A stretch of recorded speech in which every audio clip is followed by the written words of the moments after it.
Okay, we'll go ahead and get started. Can everyone on Zoom hear me and see the slide? Yeah. Thank you. So what we'll do today is we'll lecture for about 20 minutes on chapter 12 and continue with that. And then after that, I'll stop the lecture and then you can start the online quiz. Remember, that's on Canvas under the quizzes section, and that's on chapter 11. On Thursday, we'll go ahead and we'll review the answers to the quiz, and then we'll finish up chapter 12. And then next Tuesday, we'll have our first full exam, and that'll cover chapters 11 and 12. So the other thing I wanted to mention is thank you for all of you who dialed in to listen to the chemistry faculty candidate on Thursday. I saw a lot of your names there, so I appreciate you doing that. So thank you for doing that. Some of you sent some comments, and thanks for that. If you didn't, that's fine too. At this point, we've already had our meeting to discuss the three candidates and things are moving forward. I can't say anything more than that because it's working its way through the process.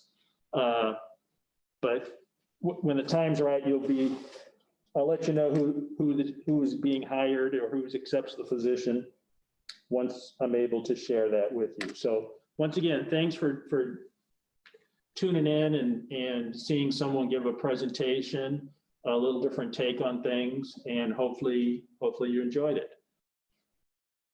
So we've been talking about solids and the different types of solids, and what I'd like to move on to now is the ionic solids. And as you might imagine, ionic solids are when we have cations and anions together. And we think back to that charge. When we talk about charge, we talk about opposites attract. So if we have cations, those are going to be positively charged. And if we have anions, those are going to be negatively charged. So these ionic solids are held together by that electrostatic attraction of the positive and negative ions. Because this is a pretty good interaction, pretty strong interaction, they tend to have very high melting points and high boiling points. And these ionic solids really are what we think about when we think about crystals. And remember, when we talk about crystals, what we're really talking about is order to the atoms that are involved.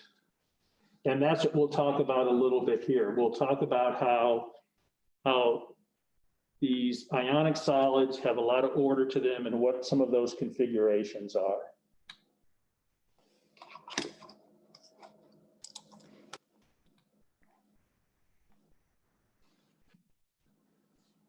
So for these ionic solids, the most favorable structures are when we have the cations and anions, those as close as together as possible.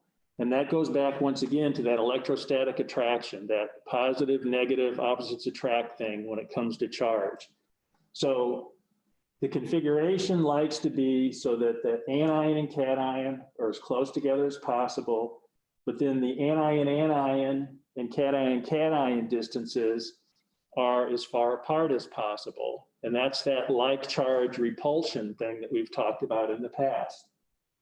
So here we have some examples of some common structures for one-to-one salts. And by one-to-one salt, I mean one cation, one anion. So usually we're talking plus one charge, minus one charge type situation. So in our diagram here, we have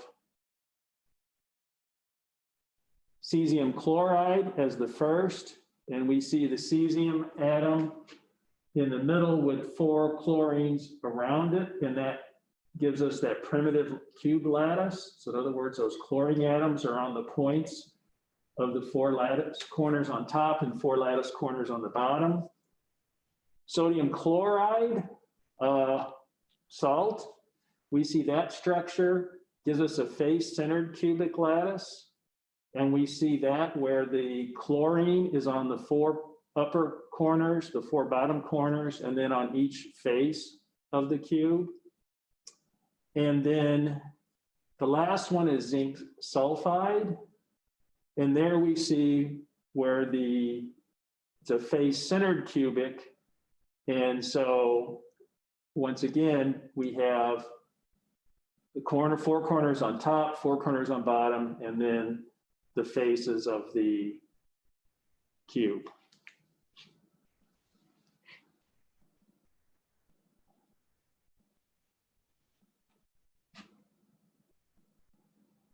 The size of the ions impacts what kind of structure we're going to have.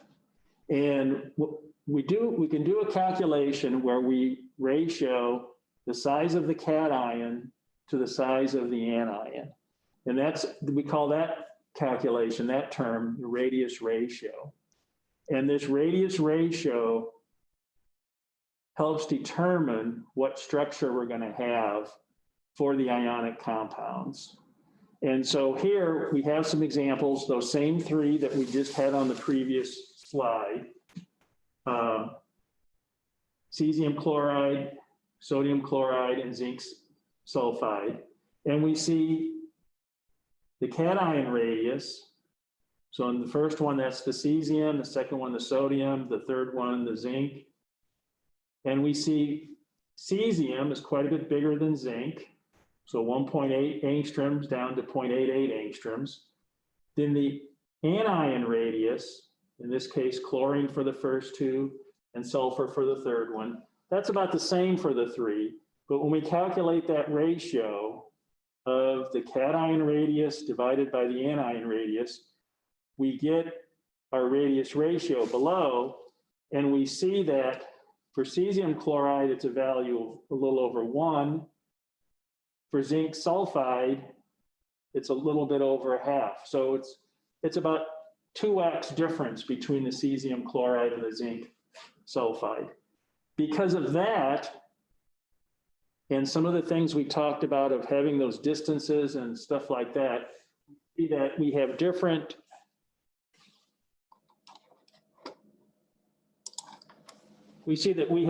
configurations for the 3, and that explains that. The other thing I want to point out is that the coordination numbers are different for these based on that spacing as well. So even though they're all 1-to-1, the spacing results from an 8 coordination number for the cations and anions in cesium chloride and a 4 coordination number for the zinc sulfide.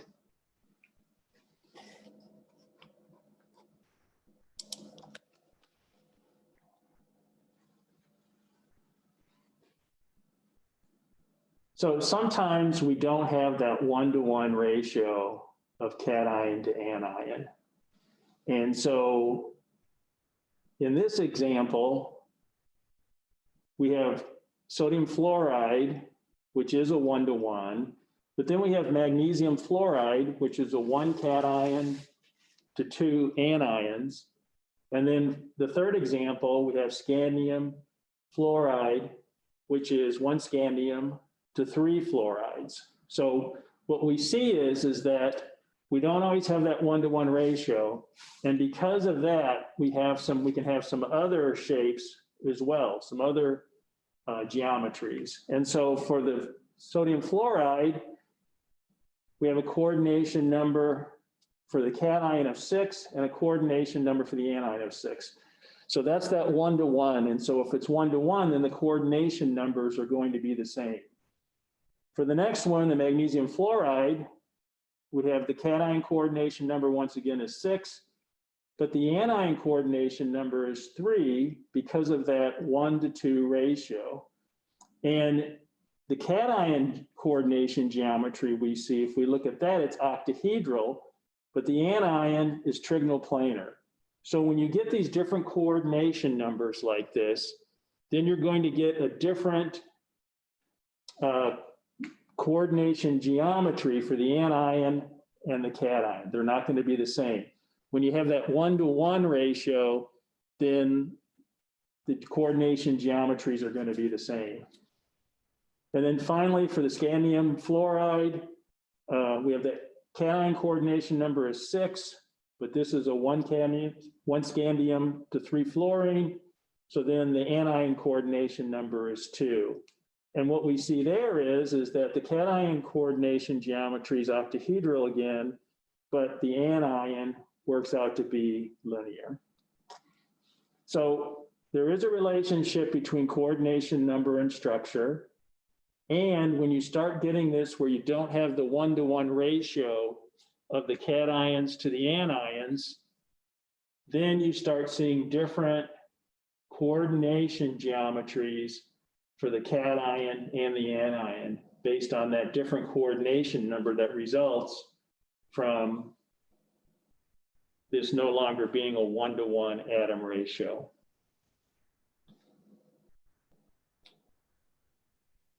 So what I'd like to do now is I'd like to move on to molecular solids. And molecular solids consist when you have atoms or neutral molecules, so there's no charge involved. Remember, we just did the ionic ones, and there we were talking about positively charged cations, negatively charged anions. With the molecular solids, we don't have any charge at work. So now things are held together through those weaker forces that we talked about. So dispersion forces, dipole-dipole forces, and hydrogen bonds. So what we also see with these molecular solids is that the shape, in other words, the ability to kind of stack up when it's in the solid form, is impacted for some of the physical properties. And one in particular is the melting point. So if we look at benzene, toluene, and phenol, and those are pretty similar molecules. Benzene is that 6-member ring with the alternating double bonds. Toluene is that same base ring structure with a methyl group. That's the CH3 group coming off the top. And then phenol is once again that ring structure with a hydroxyl, an OH group coming off of it. And if we look at boiling point, we see benzene, lower boiling point, then toluene, and then phenol is a higher boiling point. That makes sense to us because we see benzene, nothing much on it, then we start adding a methyl group onto toluene. We know for similar molecules, as the molecular weight goes up, the boiling point's going to go up. And so we've added that CH3 group there. So that makes sense. We get a little bit more dispersion type forces going on because of that. And then finally with phenol, now we're adding some polarity to it, hydrogen bonding, things like that. And so that boiling point jumps up a little bit more because it's got more interaction with the other phenol molecules. We look at the melting point though, and we don't see that same trend.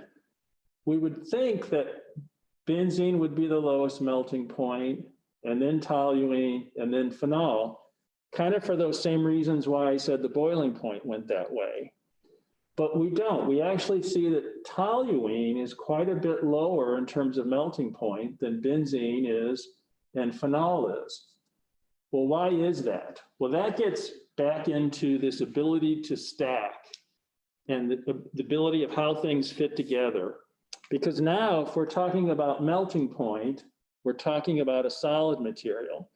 And we've been talking about all these crystals and all this kind of stuff and how things fit together and interact when they're in that solid form. And this is a good example of kind of fitting things together like a puzzle. If you think of the benzene ring, you can think of that as being kind of a flat thing, and you can stack those together pretty well. Phenol, kind of the same thing. That OH group isn't a big bulky group, okay? You have the oxygen atom and you have the hydrogen atom bonded to that oxygen atom, but that's kind of all in the same plane. It's not really kind of a bulky, doesn't have big branches. But when you have a methyl group, that CH3, if we had like a little three-dimensional view of that, we'd have the carbon atom, and then we'd have 3 hydrogen atoms sticking out bonded to that carbon atom. And that would be kind of in different planes, like the XYZ plane.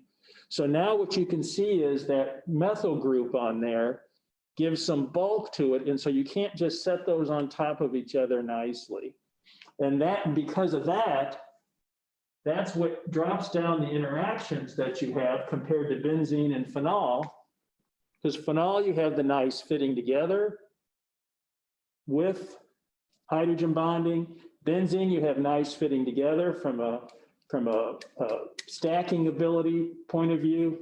But toluene, you don't have that polarity from the phenol group to help, because CH3 is nonpolar. And then you've got this bulkiness. So it doesn't fit together quite as well when it's in that solid state. So that's why you get sometimes for these molecular solids, you get some changes in what the expected order would be for something like melting point. That fitting isn't an issue in boiling point, because you think about that, in boiling point, that you're talking about a liquid. And in a liquid, you got a lot of space in between things. Remember, the molecules are moving around in the solvent, and so they're not stuck right up against each other like they are in the solids. Another type of solid is a covalent network solid. And this is where you have the atoms are bonded to each other, but there's kind of a distance between them. It's a large, and what results is you get a network of these covalent bonds between all the atoms. And the one that people always refer to when they talk about this kind of thing is the diamond. So a diamond is just carbon atoms, but it gets its strength in terms of hardness, and it gets that high melting point because you have all of these carbon atoms bonded to each other over distance to kind of form this like lattice type network of bonds. And because each of those carbon is bonded to 4 other carbon atoms, you get this tetrahedral repeating pattern that you can see on the slide. So that's what gives the diamond the strength. And the other forms of carbon that don't have this kind of covalent networking bonding, those aren't going to be as strong. So the other type of covalent network solid that we'll talk about are semiconductors. But I think rather than start that, because that'll take a little bit of time, I think I'm going to end it now and let you guys start your quiz, and then we'll pick up on this on Thursday, unless anyone has any questions. Anybody have any questions about what I covered this morning or anything else? Okay, well, go ahead and start the quiz, and we'll have class again on Thursday and finish up chapter 12. Thanks.